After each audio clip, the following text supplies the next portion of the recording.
ஓம் சாந்தி. Pop Zaman ஆகுக என்ற இந்த சிந்தனை களஞ்சியத்தில் இன்று 11வது எபிசோடில் செய்பவர் செய்விப்பவர் என்பதை பிரம்மா பாபா ஆனவர் எப்படி கடைபிடித்தாரோ அதற்கு சமமாக நாமும் கடைபிடிக்க வேண்டியதின் அவசியத்தை தான், முக்கியத்துவத்தை தான் இன்று நாம் பார்க்க போகின்றோம். ஆனால் இது எப்பொழுது நமக்கு அனுபவமாகின்றது? நடைமுறையில் நாம் பார்க்கின்றோம்.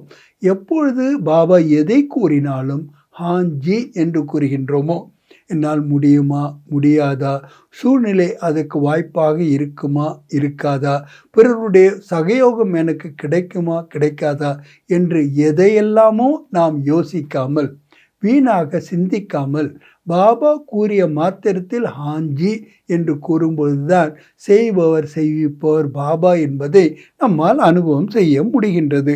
ஆகவே நம்மை முழுமையாக அர்ப்பணம் செய்யும் பொழுதுதான் எண்ணம், சொல், செயல்கள் மூலமாக, நடத்தையின் மூலமாக, நம்முடைய சொந்தம் மற்றும் சம்பந்தம் தொடர்பில் கூட நாம் அர்ப்பணமாக ஆக்கி கொள்ள வேண்டியது அவசியமாக இருக்கின்றது.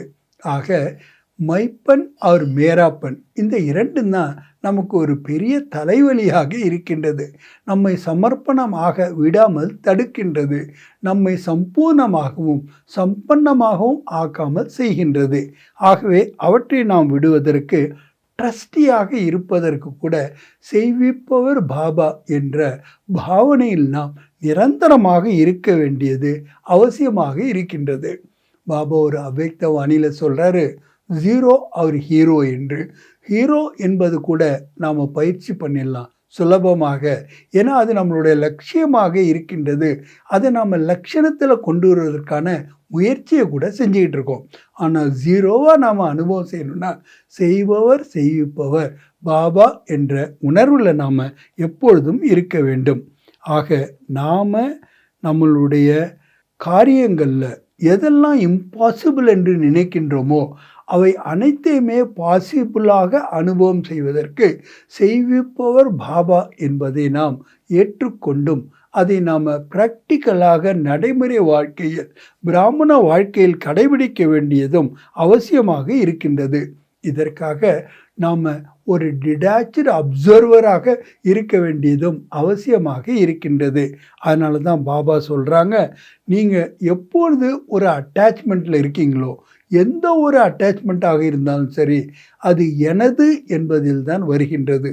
எனது புரிதல், எனது சேவை, எனது கர்த்தவியம் என்றெல்லாம் நாம் நினைப்பதற்கு பதிலாக பாபா பாபா என்பது இயல்பாக நமக்கு வார்த்தைகளில் வர வேண்டும்.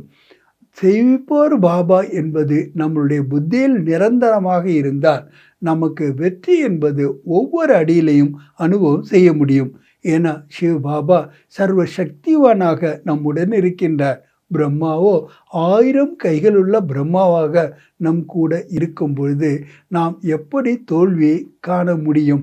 ஆக நம்மளுடைய சுய மாற்றம் ஆனாலும் சரி, உலக மாற்றத்திற்கான சேவையிலும் சரி, ஒவ்வொரு நொடியிலும் நாம் வெற்றியை அனுபவம் செய்வதற்கு செய்பவர் செய்விப்பவர் பாபா என்று எப்படி பிரம்மா பாபா ஆனவர் அசைக்க முடியாத திடத்தன்மையில் இருந்தாரோ அதே போன்று நாமும் இருக்க வேண்டும்.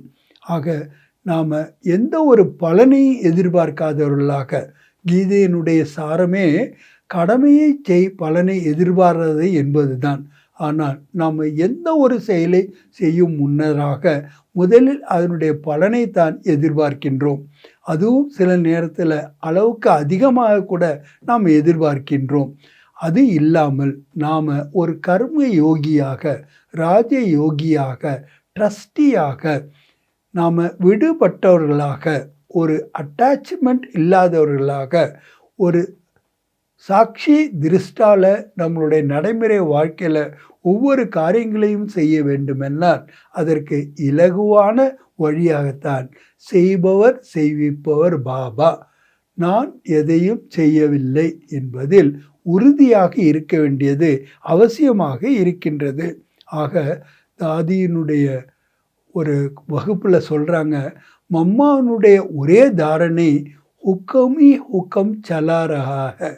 பாபா தான் நம்மளை ஒவ்வொரு அடியிலையும் வழிநடத்தி கொண்டிருக்கின்றார் என்பதன் மூலமாகத்தான் அவங்க பிரம்மா பாபாவுக்கு முன்னரே சம்பன்னமாகவும் சம்பூர்ணமாகவும் ஆகியிருக்கின்றார்கள்.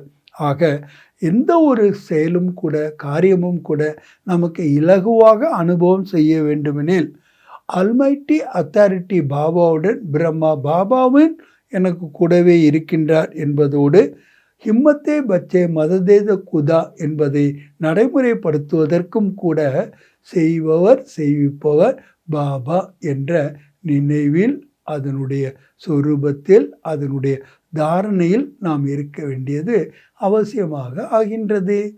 நல்லது. நன்றி. ஓம் சாந்தி.